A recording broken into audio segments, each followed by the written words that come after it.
स्वागत है आप सभी का।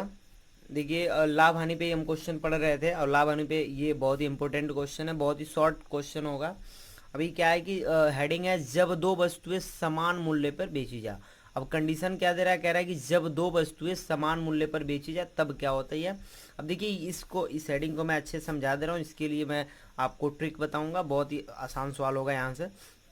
देखिए हम आपको सबसे पहले बता दे रहे हैं कि ये जब दो वस्तुएं समान मूल्य पर बेची जाए उसका क्या कंडीशन है। ठीक है, अब आपको बता दें कि यदि कोई वस्तु जो है, सपोज कर लीजिए कि x% लाभ पर बेचा जा रहा है। ठीक है, x% लाभ पर कोई वस्तु बेचा जा रहा है और वो वस्तु x%, एक दूसरी वस्तु जो है x% हानि पर बेची जा रही है। ठीक है, x% लाभ और x% हानि पे कोई वस्तु बेची जा रही है, तो उस कंडीशन में क्या होता है कि हमेशा हानि ही होती है।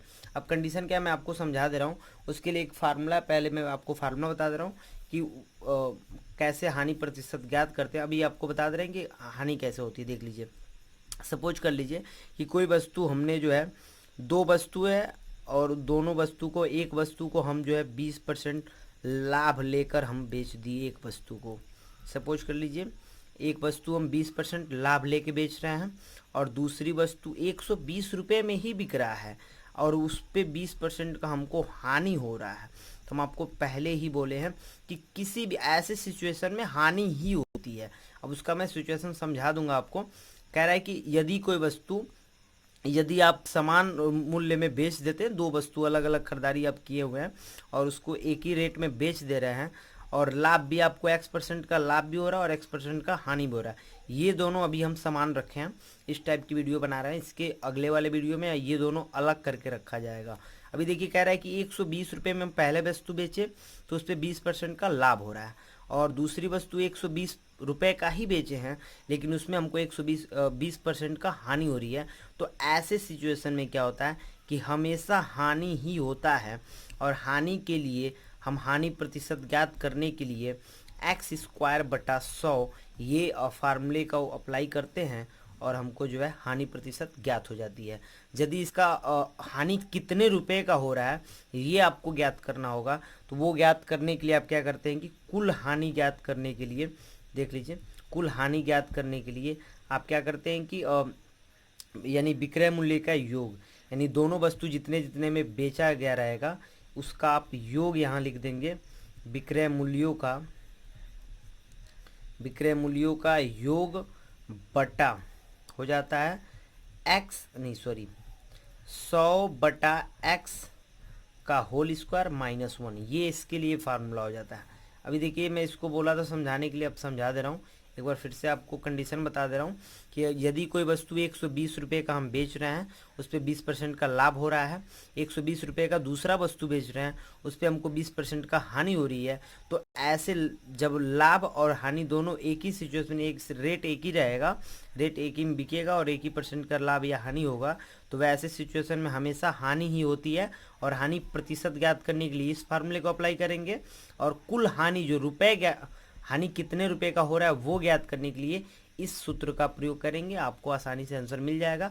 अब मैं इसको आपको समझा दे रहा हूँ कि ये कंडीशन क्या हो रही है। देख लीजिए, यदि 120 रुपये पे हमको 20% का लाभ हो रहा है तो इसका मतलब है कि वस्तु जो है 100 रुपये का खरीदा हुआ है, 100 रुपये का खरीदा हुआ है और 120 रुपये में वो हम उसको बेच रहे हैं, तो हमको 20% का लाभ हो रहा है। अगर देख लीजिए 100 रुपये का खरीदा हुआ है 120 में बेच रहे हैं तब हमको 20% का लाभ हो रहा है, लेकिन आखिर हानि हो रहा है 120 रुपये में बेचने पे 20% की हानि कब होगी। तो मैं आपको बता रहा हूँ कि यदि वस्तु 150 रुपये यानी कि 150 रुपये की खरीदी होगी तो 150 रुपये का वस्तु खरीदा होगा, तो उस पर देखिए इसमें प्लस 20 रुपये यानी कि इसका 20% निकालेंगे तो 20 रुपया निकलेगा और इसका जब आप 20% 150 का यानी 150 का जब आप 20% हानि निकालते हैं तो 30 रुपये यानी कि -30 रुपया हो जाएगा और 150 में से 30 जाएगा 120 बचेगा। मतलब कंडीशन क्या है, देख लीजिए कि 100 रुपये का ये खरीदारी था तो 120 में बेचे हैं और 150 का ये खरीदारी था, तो 100 और ये 150 हो जाएगा आपका 250। तो ये 250 का खरीद के हम देख लीजिए बेच कितने में रहे हैं, 120 और 120 मतलब 240 में। तो कंडीशन ये है कि 10 रुपये का हमको घाटा जा रहा है और ये जो 10 रुपया है ये 10 रुपया निकालने के लिए इस सूत्र का आप प्रयोग करेंगे तो आपको निकल जाएगा ये 10 रुपया, ठीक है। और इसको समझाने के लिए हमने ऐसा प्रयोग किया हुआ है, एक बार और अच्छे से देख लीजिए। 120 रुपये में कोई वस्तु आप बेच रहे हैं, 20% का लाभ हो रहा है। दूसरी वस्तु 120 रुपये में बेच रहे हैं, उस पर 20% की हानि हो रही है। मतलब कि ये रेट सेम है और ये रेट सेम है, ये दर जो है वो सेम है। जब ये दोनों सेम सेम है और लाभ हानि की बात हो रही है, इस सिचुएशन में हमेशा हानि ही होती है। आप इसको दूसरे नंबरों पे बैठा कर देख सकते हैं। हानि प्रतिशत ज्ञात करने के लिए इस फार्मूले का अप्लाई कीजिए, और कुल हानि रुपए, यानी कि जहाँ 10 रुपये का अंतर आपको दिख रहा है ना, ये 10 रुपये ज्ञात करने के लिए आप इस सूत्र का प्रयोग करेंगे, आपको सवाल आ जाएगा। बिल्कुल ही शॉर्ट सवाल होता है। देख लीजिए, जैसे मैं ये सवाल बनाने जा रहा हूँ, अब कह रहा है कि जब दुकानदार को 2 टीवी सेटों को एक ही मूल्य पर बेचता है, एक पर उसे 20% का लाभ होता है और दूसरे पर उसे 20% की हानि होती है। अब देखिए, वो दुकानदार कितने रुपए में बेच रहा है ये चीज़ नहीं दिया है, क्योंकि इस चीज़ को हमको पूछा ही नहीं जा रहा है। बस बताया जा रहा है कि एक दुकानदार जो है टीवी बेच रहा है, एक पर 20% लाभ ले रहा है, एक पर 20% हानि ले रहा है, तो उसे दोनों मिलाकर कुल कितने % का लाभ या हानि होता है ये बताइए।